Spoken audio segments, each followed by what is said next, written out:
All right, Sean, winner of the week. My winner of the week. Well, I got to set the clip up first. I want you to see this clip. This is Democrats. Speaking of not the best political strategist on the Dem side, this is Kathleen Clark. She's the whip for the House Dems. Play the clip for us, please. The winner? I mean, No, shutdowns are terrible. And of course, there will be, families that are going to suffer. We take that responsibility very seriously.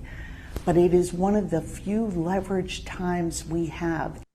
Okay, so she said it's the American family suffering is one of the points of leverage that they have. Speaker Johnson's comms team, I assume, set that clip up, put it outside, put it on repeat. I give them my winner of the week.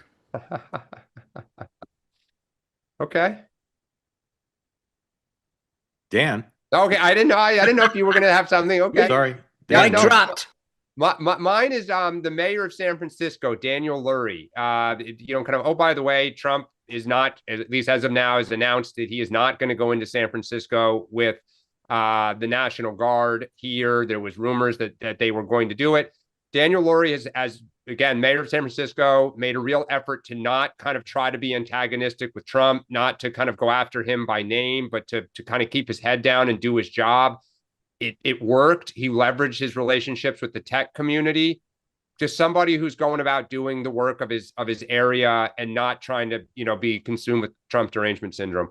I think that, Dan, you're right on that. And also the mayor of Michigan that Mark has talked about before. Oh, the mayor of Detroit. Yeah. Detroit. Sorry. I can't get my provinces or my states or anything right today. Okay. Winner of the week is the young person who produced that Cuomo AI ad because he is going down in history. I don't know his name, but he's going down in history as having produced something that will influence American politics forevermore. Sean, loser of the week. My loser of the week are Dems who are publishing books. So let's start with Karine Jean-Pierre. Congratulations to her. Her new book came out this week, and she cracked the top 25,000 this week, which is, that's what you're always aiming for. But it got better because Bernie Sanders also put out a new book this week. He did a little bit better. He cracked the top 4,000 in brand new books. So congratulations to Democrats publishing books. Dan, loser of the week. It is federal employees. They are they are home, and or a lot of them are at home. They will likely get paid here at the end, but getting from here to there, a lot of them live paycheck to paycheck. They have families. They're the kind of, pawns in all of this, along with the American people. So federal employees. And by the way, folks, wait, can I just add, because I'm not saying what Daniel Lurie did is right or wrong, but for him and his politics, it was a great day for him that Trump announced that. So, right. Just to be clear, I think of loser of the week as the person who performed badly, not someone who was a loser because they got the short end of the stick. Yeah, no, but I generally agree. But I think Dan's point is they are unfortunately the losers because there's millions of them that are dealing with this issue. I get it. All right. My loser of the week is Governor Pritzker. I don't know if you guys watched his interview with Brett. Yeah. But it confirmed everything I think about his skill set. I just don't understand why people are taking him seriously as a presidential candidate, except that he's a billionaire. He did nothing to help himself in that interview. He was totally on defense, sputtering, vague, said a bunch of things that when they're fact checked will be proven wrong. And it was a high profile interview. And he goes on there, gets a ton of time. I just don't get why, with his record and his communication skills, why he's considered a serious candidate. And that interview confirmed the wealth, and it's a big state. I think the interview got panned from a lot of direction. I watched. But like his answers, it wasn't a disaster, but I just think it was a missed opportunity. And again, like if you're going to go in and sit with Brett on set, kill it. But this goes back to when Mondami went on. It's like I've been a press secretary, and people like I either ask my boss, like, here's why we should do this, or they would say to me, explain why this makes sense. And if you're JB Pritzker's comms people and they said, we're going to do Brett, the answer you should have given is why. Why does this what's the metric? What's the metric of success? Right. And the idea of, he held the thing out and said, Chicago ranks 30th. He goes, you're pulling out statistics. He goes, yeah, murder. Yeah. Dan. So I think there's two things. One, Pritzker wants to run. So don't, in terms of why does he get so much buzz and attention? He's working it. He works the press. He's meeting with people, kind of off camera. So the fact that he's so kind of publicly and privately out there, I think people talk about it.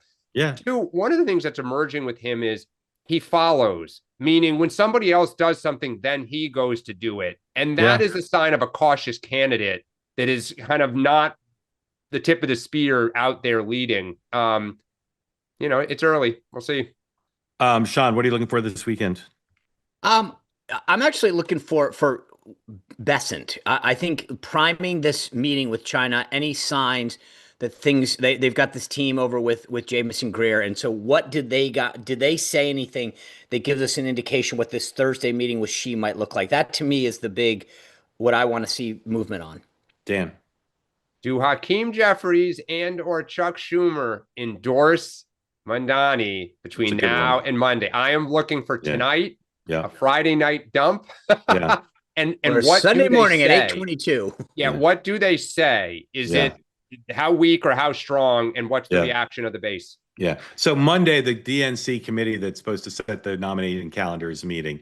And today, the New Hampshire Democrats gave to Politico their kind of table setter to say, here's why we should be first because we take it seriously, et cetera. The race for the nomination is now it's a joke in terms of how people are thinking about it.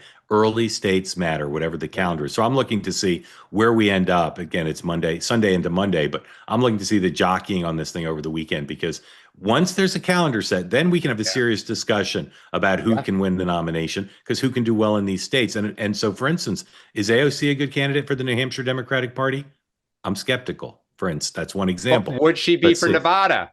Yeah, she Very would. good. Yeah, she would. So that's, I'd say, I'm looking to say. What also has to do with money, right? I mean, you can go to New Hampshire at a lot cheaper date than you could go to, somewhere like Michigan. Yeah. So, Mark, do you think?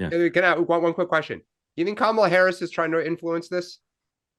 Good question. Don't know. Good question. Because I mean, if you're her, this is like the one place you may have some levers to try to pull, because a lot of those people are still your people.